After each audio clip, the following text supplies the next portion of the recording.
ॐ भूर्भुवः स्वः तत्सवितुर्वरेण्यं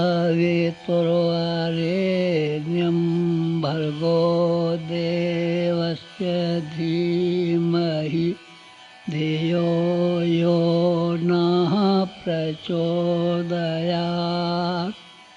तीसरा आज प्रयाग को माना गया।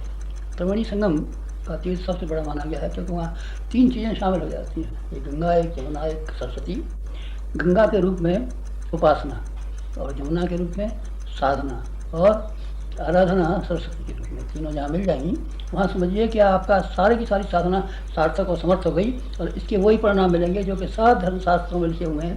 ऋषियों ने जो इसके प्रभाव और परिणाम देखे हैं, जो उपासना करने वाले सिद्ध पुरुषों ने जो इसके चमत्कार देखे हैं, वो चमत्कार आपको भी देखने को मिलेंगे, हमको तो मिले हैं। इसलिए आपको निवेदन कर रहे हैं कि अपनी ज़िंदगी का के अनुभव का सार और संक्षेप बता दें और आपको एक ये बता दें कि हमको अब समय थोड़ा रह गया है, काम ज़्यादा रह गया है, तो अपनी चाल को तेज़ बढ़ा दिया है। तो तेज़ी से चाल बढ़ाने की दृष्टि से आप लोगों की ओर ध्यान दे करके अपनी चाल को हम कमज़ोर नहीं करना चाहते।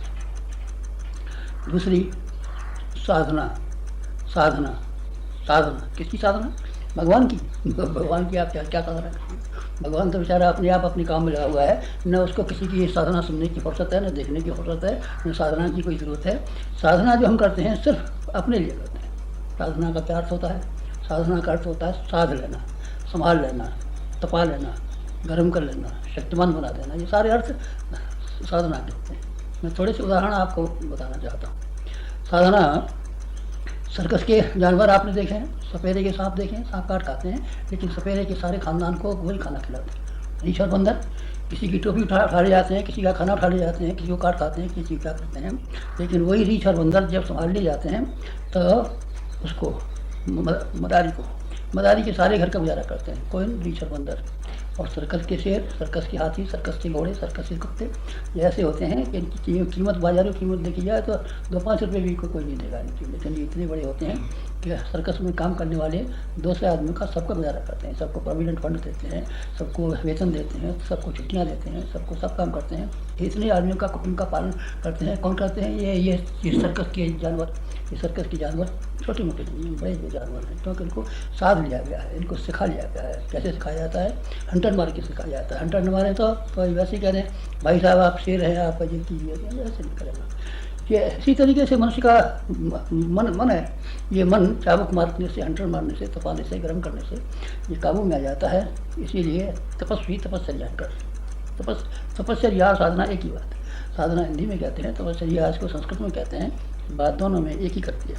हमने अपने आप को बिल्कुल इस तरीके से किया है। जैसे उपजाऊ ज़मीन होती है वो तो होती है, लेकिन जो ऊपर बनी हुई ज़मीनें होती हैं, बंजर ज़मीनें होती हैं, उनमें से थोड़ी सी ऊपर की तय उठा देते हैं और नई अच्छी वाली डाल देते हैं। खेती होती है, उसमें बड़े मज़े बगीचे लगते हैं।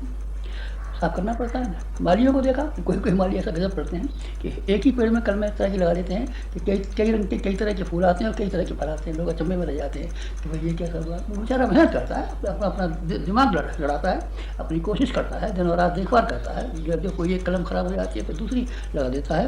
ये सर्कस का है मालिक, ये किसान का है। और आपने लोहा देखा है? कच्चा ज़मीन में से निकलता है तब देखा है? ज़मीन में से जब कोई लोहा निकलता है तो मिट्टी में लगा होता है। खालिश लोहा नहीं होता है, उसको भट्टी में तपाया जाता है। भट्टी में तापने से उसके अंदर जो मिट्टी होती है वो जल जाती है। फिर इसके बाद में जो कच्चापन होता है दोबारा फिर गर्म करते हैं। दोबारा गर्म करते हैं तो वो औलाद बन जाता है, बंदूक बनाने के काम आता है, स्टेनलेस स्टील बन जाता है। ऐसे ऐसे बढ़िया किस्म का लोहा बन जाता है। जितनी ज़्यादा गर्मी देते जाते हैं उतना ही ज़्यादा वो लोहा ज़्यादा मजबूत और अच्छा, शानदार और टिकाऊ बनता जाता है। ये उसका है। सोने की आपको ढली दें और आप ये कहें कि इसका जीवन बना लीजिए, आप बना सकते हैं? नहीं, इसको गर्म करना पड़ेगा। गर्म किए बिना इसको हम ढाल नहीं सकते। गर्म किए बिना तो हम ये भी नहीं बता सकते कि असली सोना है कि नकली सोना है। नकली लिया में, पीतल लिया में, कैसा भी है, ये सोना है, सोना खरीद लीजिए। हम कैसे खरीद लेंगे आपका? इसको 2 बार हमको ये करना पड़ेगा, कसौटी पर लगाना पड़ेगा, ये देखना पड़ेगा कि ये असली सोना है या नकली सोना है। तपाना पड़ेगा, तपाने के बाद में ये देखना पड़ेगा कि असली सोना है कि नकली सोना है। जब असली और नकली की जानकारी हो जाएगी तब सोना खरीदा जाएगा, तभी इसका जीवन बनेगा, तभी इसका स्टेनलेस स्टील बनेगी, तभी इसका फौलाद बनेगा, तभी बंदूकों के तोपों के काम आने वाला जो बहुत मजबूत लोहा होता है वो बनेगा। गर्मी नहीं देता तो कच्चा रखा है। गर्मी देने से इंसान भी है, इंसान अपने आप को गर्म करता है, अपने आप को तपाता है, अपने आप को फौलाद बनाता है। पानी की भाप बन जाती है। तो आपने देखा ना, पानी को जब गर्म करते हैं तो भाप बन जाती है, भाप रेलगाड़ी की घसीट ले जाती है। कितने डिब्बे उसमें होते हैं, इंजन को घसीट ले जाती है और डिब्बों को घसीट ले जाती है। कौन बच ले जाती है? तो स्टीम। स्टीम क्या होती है? स्टीम वही होती है जो जब आप पानी गर्म करते हैं तो ऊपर निकलती रहती है। ये एक जगह स्टीम को कर लेते हैं तो ये हो जाता है। गर्म करने से रस भस्म बन जाती है। लोहे का टुकड़ा था, लोहा भस्म बन जाता है, मांडूर बन जाता है। और पारा का जब भस्म कर देते हैं, ऐसे देते हैं तो फिर ऐसी शानदार दवा बन जाती है मकरंद के। और इसको नहीं करे तब नहीं करे तो रखा जाएगा पारा। फिर आप नहीं खा सकते, फिर आप पारा किसी काम नहीं लगा सकते। फिर पारे को आप 200 रुपया तोला नहीं बेच सकते। पारा तो चारा नहीं तोल बेचता, तो कैसे हो जाएगा इसको तपाना? साधना माने अपने आप को तपाना। अपने आप को तपाना, आपने देखा है ना, खेत की जुताई हो जाती है, उसके बाद बुआई होती है। अगर उसकी जुताई अच्छी तरीके से न हुई होगी तो बुआई नहीं हो सकती, और बुआई नहीं हो सकेगी तो उसमें फसल अच्छी पैदा नहीं होगी। फसल अच्छी पैदा करने के लिए ये बहुत ज़रूरी है कि बुआई ठीक तरीके से की जाए। और बुआई करने से पहले ये बहुत ज़रूरी है कि खेत को जोत करके ऐसा मुलायम बना लिया जाए कि उसमें कंकड़ पत्थर अमुक चीज़ कुछ नहीं है, बिल्कुल साफ़ सुथरी ज़मीन हो जाए। फिर आप बोएंगे बिल्कुल पैदावार होगा। और आप ज़मीन के साथ में जद्दोजहद न करेंगे, ज़मीन के साथ में लड़ाई नहीं लड़ेंगे, ज़मीन को इस तरीके से मुलायम नहीं बनाएंगे तो आप नहीं फायदा कर सकते। कपड़े की धुलाई पहले करनी पड़ती है, रंगाई बाद में। आप रंगाई बनाएंगे अच्छा कपड़ा रंगेंगे तो कैसा? मैला कपड़ा रंगेंगे? मैला कपड़ा नहीं रंगा जाता। नहीं साहब, काला कपड़ा इसी को आप रंग दीजिए, गुलाबी रंग दीजिए, गलत बात है। ये जब तक आप धो करके इसकी मलिनता साफ नहीं करेंगे तब तक धोया नहीं जा सकता। राम नाम एक तरह की रंगाई, भगवान की भक्ति एक तरह की रंगाई है। इसके लिए भला हुआ कपड़ा चाहिए, साफ़ सुथरा चाहिए। साफ़ सुथरा अगर नहीं रखेंगे तब बिल्कुल मुश्किल की बात है। माँ अपने बच्चे को गोदी में लेने की इच्छुक होती है, गोदी में ले लें, लेकिन बच्चे ने टट्टी कर ली और टट्टी से कपड़े मैले कर लिए और अपने बाल भी टट्टी में सान लिए और हाथ में सान लिए। जैसे ही माँ उधर से निकली, बच्चा रोने लगा, मम्मी दूध पियाइए, गोदी में आएगी ना। है तो माँ का बच्चा, पर गंदे को लेगी क्या? गोदी में गंदे को नहीं ले सकती। माँ ने कहा नहीं, गलत बात है, अभी ठहरना पड़ेगा। माँ ने पानी लगाई, गर्म पानी लाई, गर्म पानी से इसको धोया, उस पुराने वाले गंदे कपड़ों को उतारा, साफ कपड़े पहनाए, जहाँ जहाँ उसको टट्टी लगी हुई थी सब धोई, उसके बालों को धोया, हाथों को धोया, साबुन से धोया, फिर सुखाया। सूख करके जब बच्चा ठीक हो गया तो उन्होंने छाती से लगा लिया, गोदी में ले लिया, ये कर लिया। भगवान भी ठीक इसी तरह के आदमी, मैंने कुछ चले आदमियों को नहीं लेते, नाम पसंद करते। भगवान नाम पसंद करते हैं। हर आदमी से ये कोशिश करते हैं कि कोई मैला कुचला आदमी ना हो, साफ़ सुथरा आदमी हो। साफ़ सुथरा मेरा मतलब शरीर से नहीं है, शरीर से नहीं है, भीतर से भी है। पूजा पाठ करने आप जाते हैं तो साफ़ सुथरा कर रखने का नहीं रखते, कमरे को साफ़ करते हैं, शरीर को साफ़ करते हैं, कपड़ों को साफ़ करते हैं, बर्तनों को साफ़ करते हैं। सब कुछ जो पूजा का घर है उसमें साफ़ सुथरापन से जाया जाता है, मैला कुचैलेपन से नहीं जा सकेंगे। आप जूते पहन के जाएंगे कैसे बात बनेगी? नहीं बनेगी बात। इसलिए साफ़ सुथरा रखना बहुत ज़रूरी है। और जब मेहमान घर आते हैं तब, लड़की की शादी होती है, जब मेहमान आते हैं तो घर आप पोतते हैं कि नहीं पोतते? दिवाली आती है, लक्ष्मी जी आती हैं तो घर के और कमरों को आप लिपाई पुताई करते हैं कि नहीं करते? और भगवान को अपने भीतर बुलाना चाहेंगे तब, मान शक्तियों को अपने भीतर बुलाना चाहेंगे तब, तो अपने आप को साफ करेंगे नहीं करेंगे? साफ़ सुथरा रखेंगे नहीं रखेंगे?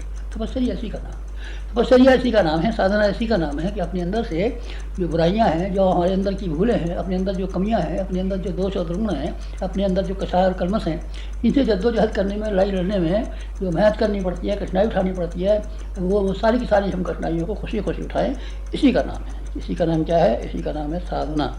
साधना इससे कम में नहीं होती, इससे कम में से साधना नहीं होती। आप बर्तन में पानी लेंगे, कितना पानी लेंगे? बर्तन आपका जितना बड़ा उतना पानी मिलेगा। बरसात हो रही हो बहुत जोरों की तो आपके पास जो भी बर्तन हो आप कड़े में रख दीजिए, उतना ही भरा हुआ पानी मिलेगा। कटोरी आपके पास छोटी सी हो तो आप कटोरी रख दीजिए, कटोरी भर के पानी मिल जाएगा। थाली हो, थाली भर के पानी मिल जाएगा। और अगर आपके पास गड्ढा है तो गड्ढा भर के पानी मिलेगा। तालाब आपका है तो आपको तालाब में जो भयंकर वर्षा होती है तो तालाब रातों रात भर के पूरे हो जाते हैं। आपके पास क्या है बोलिए, उसी के हिसाब से देंगे। जैसा भगवान की कृपा होगी तो देंगे, कृपा होगी तो फिर काय में देंगे, तो बताइए। जब तक आप अपनी पात्रता के बारे में साफ नहीं हो जाते कि आपकी पात्रता कितनी है और आपने अपने आप को कितना सर्कस के तरीके से मुनासिब बना लिया है, उसी हिसाब से आपको मिलेगा। घोड़ा जितना चाल चलना जानता है, हिसाब से पैसा मिलता है। गाय जितना दूध देती है उतना पैसा मिलता है। जो जितना घोड़ा तेज़ी से चलता है उस हिसाब से जो खरीदार है पैसा देता है। आपकी पात्रता क्या है? पात्रता बताइए ना। पात्रता से हमें क्या करना है? भगवान तो बड़े दयालु हैं, बिना कृपा के ही सबसे ऐसे कर देते हैं ना, सबसे ऐसे नहीं करते। अगर आपका कमंडल में छेद है तो डूब जाएंगे आप, देख लें। नहीं साहब, नाक पार लग जाएगी, नाक का मल्ला बहुत अच्छा है। नाक का मल्ला तो बहुत अच्छा है, आप बैठने वाले भी अच्छे हैं, लेकिन नाक में सुराख कर रखें तब फिर आपकी नाक डूबेगी। और आपका कमंडल और आपने बर्तन कोई रखा हुआ है, सुराख नहीं है, तो ये बराबर पानी पे तैरता रहेगा। अगर आपने छेद कर दिया इसमें, तो छेद में पानी भरना शुरू होगा, और छेद में पानी भरने के बाद में आपका कमंडल डूब जाएगा, आपकी नाव डूब जाएगी। आप जो कुछ भी करेंगे वो बिना डूबे बिना पे नहीं रह सकते। क्यों? क्योंकि आपने छेद कर दिया। छेद करने में जहाँ कहीं भी सारी ज़िंदगी भर हम तैयारी करते रहे कि अपने छेदों को बंद करते रहे, छेद कहीं न हो जाए, वहाँ उसका ध्यान रखते रहे। वासनाओं की बाबत, तृष्णाओं की बाबत, अहंता की बाबत, ये 3 सुराख हैं, इन्हीं को भवबंधन कहते हैं। भवबंधन मनुष्य की ख्वाहिशें, आध्यात्मिक ख्वाहिशें तो आप तब करेंगे ना जब संसार की ख्वाहिशों से मन हटा लेंगे तब। और आपकी संसार की ख्वाहिशों में आपका इतना मन लगा हुआ है बेताशा, तब फिर आप अध्यात्म की ओर कैसे मन लगा पाएंगे, पूजा की ओर कैसे मन लगा पाएंगे? सब और से मन समेटेंगे नहीं तो एक दिशा में किस तरीके से करेंगे? आप बंदूक की गोली का निशाना लगाते हैं, जब तक निशाने पर आपका ध्यान नहीं है, कभी इधर को भी देख रहे हैं, कभी इधर को भी देख रहे हैं, कभी इधर को भी मटक रहे हैं, कभी इधर को मटक रहे हैं, 20 जगह मटक रहे हैं, फिर आप ये चाहते हैं कि बंदूक की गोली का निशाना ठीक रहा है, सब और से निगाह हटाइए, सब और से देखना बंद कीजिए, एक निशाने पर। अब आजकल हमारा निशाना एक जगह पर है, बाकी जगह पर सब उसका ध्यान हटा लिया है। हमको क्या करना है, कैसे करना है, क्या करना है, क्या करना है, ये हमारे नौकर हमने रख दिए हैं। ये अपने 5 अपने रिश्तेदार बना दिए हैं। 5 मोमबत्ती जलती देखी होंगी आपने अपने उसमें।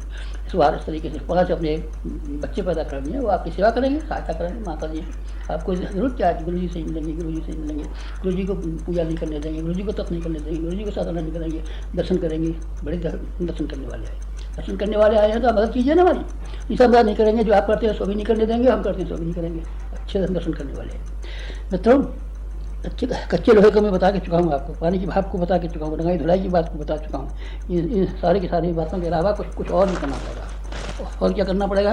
आपको वासना तृष्णा को ही करना पड़ेगा, लोभ और मोह, ये हथकड़ी और बेड़ी है जो भगवान की ओर चलने नहीं देती। भगवान आपको गोदी में लेने के लिए हाथ बढ़ा रहा है, लेकिन आपने 2 ऐसे बंधन बांध के रखे हैं जो आप भगवान की ओर चल नहीं पाएंगे, आप भगवान की ओर नहीं चल सकते। हाथों में हथकड़ी बांधी है तो आप हाथ कैसे खोलेंगे, गोदी में कैसे जाएंगे? और पैरों में अगर आपने मजबूत ये बांध के रखा है, ये कर रखा है, तो कैसे होगा फिर आपका? बताइए, फिर आप किससे के चलेंगे? पैर में तो बेड़ी बांध रखी है, तो बेड़ियाँ क्या है? लोभ की बेड़ी और मोह की बेड़ी, लोभ की बेड़ी और मोह की बेड़ी। बाकी रह नहीं जाए कहीं, न अपनों के लिए रह जाए, ना परायों के लिए रह जाए। लोभ और मोह की के बंधनों को काटने के लिए ज़रूरत थी, इसके लिए अपने आप को मारना पड़ता है, अपने आप को ठीक करना पड़ता है, अपने मन को समझाना पड़ता है। अपना मन नहीं मानता तो इसकी पिटाई करनी पड़ती है। घोड़े को समझा करके चलाते हैं, नहीं मानता तो पिटाई करते हैं, बैल को पिटाई करते हैं। बैल जब हल में चलना स्वीकार नहीं करता तो उसकी पिटाई भी की जाती है। हमने अपने आप को पीटना भी सीखा है और अपने आप को ये भी किया है। अपने आप को इतना पीटा, इतना धोया है कि धो करके धुले हुए कपड़े की तरीके से भक्का हुए।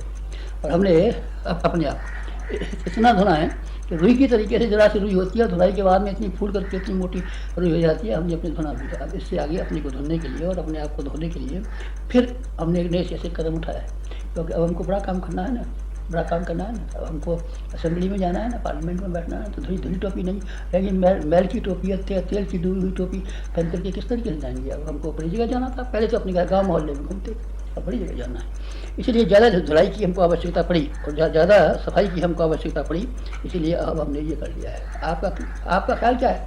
आपका ख्याल शायद ये है कि भगवान का नाम लेने से सब पार हो जाते हैं। अच्छा, भगवान का नाम लेने से सब पार हो जाते हैं और अपने आप का कुछ सुधारने की जरूरत नहीं पड़ती, अपने आप को संभालना नहीं पड़ता, भगवान का नाम लेने से ही सबका उद्धार हो जाता है। अच्छा, जरा कौन कहता था आपसे? वो हमने एक दुआ पढ़ा है, तो इसलिए हम तो समझ गए थे कि ऐसे ही पार कर देता है, राम नाम लिया पार हो गए। कौन सा दुआ जरा बताना? गढ़का गीत अजामिल तारे तारे सदन कसाई। अच्छा, नाम लेने से बोले। अच्छा, वाल्मीकि जो था, जो कि भगवान का इतना बड़ा भक्त हो गया, जिसकी उन्होंने अपनी धर्मपत्नी को छोड़ दिया और अपने बच्चों की गार्जियनशिप जिसकी सपोर्ट कर दी। क्या आप ये समझते हैं कि वाल्मीकि ने राम नाम लिया था इसी से हो गया था और डकैती करता रहा कि नहीं करता रहा? नहीं, फिर डकैती तो नहीं की, फिर आप क्या कहते हैं? राम नाम डकैती उसने छोड़ी न होती, डकैती करता रहा होता, फिर भी राम नाम लेने से इतना बड़ा संत बन जाता, तो हम समझते आपका कहना ठीक है, गलत, आपका कहना बिल्कुल गलत। राम नाम लेने से उद्धार हो जाता है, एकदम गलत है, 100% गलत। राम नाम उद्धार ले चाहे नहीं मिले, राम नाम कहें चाहे मरा कहें चाहे नहीं भी कहें, चलिए मतलब नहीं कहता, लेकिन अपने आप को धोकर के आप इस लायक बना लें कि भगवान आपको प्यार करने लगे, तब बात बनेगी, इससे कम में नहीं बन सकती। राम नाम का इतना महत्व मत दीजिए। राम नाम का महत्व तो है, जैसा मैं नहीं कहता किसी को राम नाम नहीं लेना चाहिए, पर मैं ये कहता हूँ राम नाम लेने के लायक आपकी जीव तो ऐसी होनी चाहिए। जीव पर कंट्रोल कीजिए ना, आप अपनी जीव पर काबू कीजिए। खान पान के संबंध में आप ईमानदारी की कमाई खाते हैं कि बेईमानी कमाई खाते हैं? बताइए ज़रा। जो जीव है आपकी, ये दूसरों को ये सलाह मशवरा देती है, ये अच्छे सलाह मशवरा देती है, गलत सलाह मशवरा देती है। जीभ से आप बहकाते हैं लोगों को कि जीभ से अच्छे रास्ते पर आते हैं।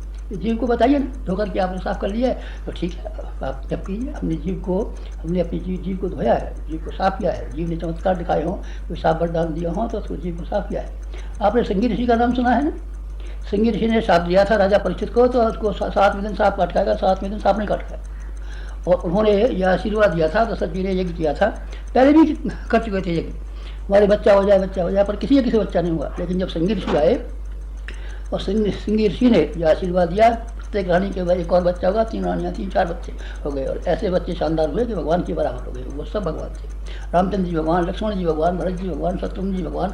भगवानों को पैदा करने की क्षमता इसकी वाणी में थी। कौन थे? संगी ऋषि थे। संगी ऋषि ने अपने खान पान के बारे में यही जाना था कि उनके आश्रम में जो पैदा होता था सब वही खाते थे, और आश्रम से बाहर बुरे लोगों की संगति में न जाने देने के लिए लोग ऋषि ने इतना कड़ा नियंत्रण के ऊपर रखा था कि किसी को ये भी नहीं जान सके कौन क्या होता है। इसी तरीके से वाल्मीकि की बात आप कह रहे थे ना। अच्छा चलिए, अंगुलीमाल, मैं नाम बताता हूँ आपको। अंगुलीमाल वो आदमी था जो डकैती करता था और उंगलियाँ काट करके और देवी पर चढ़ाता था, वो अंगुलीमाल था और डाकू था।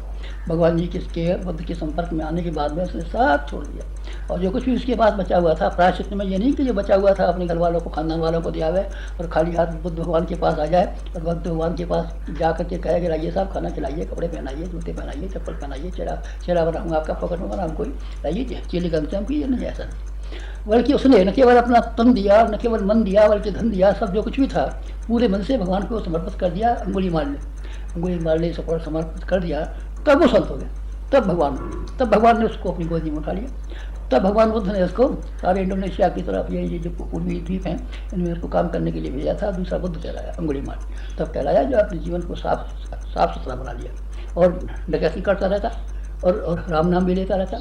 बुद्ध भगवान के जैसे पीले कपड़े दूसरे शिष्य पहनते हैं वैसे ही कपड़े पहनते रहता है। तब क्या ख्याल है? तो अंगुलीमाल ही रह जाता, चाहे पीले कपड़े पहनता, चाहे लाल कपड़े पहनता, चाहे सिर मुड़ा लेता, चाहे जो हो जाता, लेकिन कुछ बात बन नहीं सकती थी। गणिका गीध अजामिल तारे, अजामिल मांस का व्यापार करता रहा था क्या? जब उसने भगवान की भक्ति लेना शुरू कर दी तब उसने मांस खाया था क्या? नहीं। फिर न मांस काटा, न मांस बेचा, न मांस खाया। बना तो संत ही बन गया। संत बनना है तो संत ही बनना। सूरदास और तुलसीदास के बारे में सुना है आपने? बिल्वमंगल की जीवन कथा आपको मालूम है?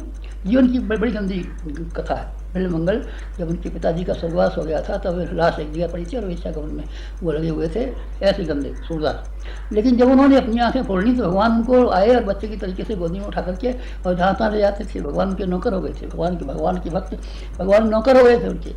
कौन? उनके सूरदास। और तुलसीदास चंदन घिसे तिलक दय रघुवीर, तिलक घिसते थे और चंदन के लिए लाइन में खड़े रहते थे, लाइए चंदन जरा शाम को दे दीजिए, हम भी सिर पर लगाएंगे। तुलसीदास जी की कृपा प्राप्त करने के लिए भगवान जी चंदन लगवाने के लिए वो खड़े हुए थे। अंगुलीमाल की बात आपने सुनी है ना? अंगुलीमाल, अच्छा, तो उनकी अम्बपाली की तरह, अम्बपाली का नाम सुना है ना? वैसा थी, लेकिन जब भगवान की भक्त हो गई तब जो कुछ उसके पास करोड़ों रुपए की संपत्ति थी वो सब लाकर के चरणों में समर्पित कर दी और बहुत विष्णु हो गई। संघमित्रा के साथ, अशोक की बेटी थी संघमित्रा के साथ में सारे के सारे इधर मेडागास्कर और ये लंका में जितना बहुत धर्म फैलाया है केवल उसी का फैलाया हुआ है, अम्बपाली का, संघमित्रा का। ये सब अकेली महिला करती रही। फिर न उन्होंने गाना गाया, न नाच दिखाया, न वेश्यागमन किया, न ऊंचा किया, सारे जीवन को एक साथ बदल दिया। आप नहीं बदलना चाहते, आपका ये साल है कि बाहर के लोग आपका उद्धार करेंगे। अच्छा, आंखें खराब हैं आपकी तो फिर आपको कुछ दिखाई नहीं पड़ेगा। आपको इस संसार में एक से एक बढ़िया देखने लायक चीज़ें हैं, कहीं ताजमहल है, कहीं क्या है, कहीं बाग है, कहीं बगीचे हैं, पर आपकी आँख खराब है तो आप कोई दृश्य देखने में समर्थ नहीं हो सकते। आपके कान ठीक है कि नहीं ठीक है? नहीं साहब, कान तो हमारे बहुत दिन से खराब हो गए, तो फिर आप अब कोई व्याख्यान नहीं सुन सकेंगे, फिर आपके लिए संगीत सुनना नामुमकिन है। फिर आप किसी की कथा और प्रवचन का फायदा उठाना चाहें तो ये गलत बात है। आप अपना तो कान ठीक कीजिए ना। सुनाई नहीं पड़ता तो हम क्या करें? नहीं सुनाई पड़ता तो दिखाई नहीं पड़ता साहब। आप तो बस बता रहे थे कि दिन है सूरज निकल रहा है, तो सूरज तो निकल रहा है, हमको दिख रहा है, तो हमें क्यों नहीं दिखता? आप क्या खराब है इसीलिए नहीं दिखता। और आपको अगर दिमाग खराब है तो सारी दुनिया आपको पागल मालूम पड़ेगी। आप सब दुनिया को पागल बताएंगे, ये कहेंगे ये दुनिया बड़ी पागल है, ये भी पागल है, ये भी पागल है, सब पागल दिखाएंगे। अपना दिमाग सही कीजिए ना, फिर आपको कोई पागल दिखाई नहीं पड़ेगा। बस फिर इस तरीके से क्या करना पड़ता है कि अपने आप को सही करना पड़ता है। अपना सादा जीवन विचार किए के सिद्धांत को काम में लाना पड़ता है। उच्च विचारों को कार्य रूप में परिणत करना सिर्फ उसी के लिए संभव है जो कि सादा जीवन जिए, अपने आप में किफ़ायतशाली करे, अपने लोभ और मोह को कम कर ले, अपनी वासना तृष्णा और अहंता को कम कर ले, तब फिर उसके पास शक्तियाँ ही बच जाती हैं। शक्तियों का क्या कम रहता है? शक्तियों को, आदमी का मुट्ठी भर का तो पेट है, मुट्ठी भर की ज़रूरत है। आदमी का तन ढकने के लिए 3 गज नहीं 10 गज कपड़ा चाहिए, सोने के लिए 4 हाथ की चारपाई चाहिए, खाने के लिए 2 मुट्ठी अनाज चाहिए। आदमी से तो और जानवर ज़्यादा खा जाते हैं, भैंसा ज़्यादा खा जाता है और जानवर ज़्यादा खा जाते हैं, लेकिन वो तो आदमी की खुराक कितनी है? मुट्ठी भर है। और आदमी कितना कमा सकता है? आदमी के हाथ कितने मजबूत हैं और आदमी की 20 उंगलियाँ कैसी हैं जैसे कि सृष्टि में किसी जानवर को नहीं मिली। उसमें कमा सकता है आदमी, और उस कमाने के बाद में फिर क्या कर सकता है? फिर भगवान की गोदी में रख सकता है। भगवान की गोदी में रखने के बाद में फिर निहाल हो जाता है। आदमी बहुत कुछ कर सकता है, ऊँचे विचारों को कार्यान्वित भी कर सकता है, ऊँचे विचारों को सिखा भी सकता है, ऊँचे विचारों को कोई जीवन में ओतप्रोत भी कर सकता है। कब? जब सादा जीवन हो। सादा जीवन के मानी ये है कसा हुआ जीवन, तपा हुआ जीवन, कसा हुआ जीवन, तपा हुआ जीवन। आगे से हम कसा हुआ जीवन, तपा हुआ जीवन पहले भी जिया है।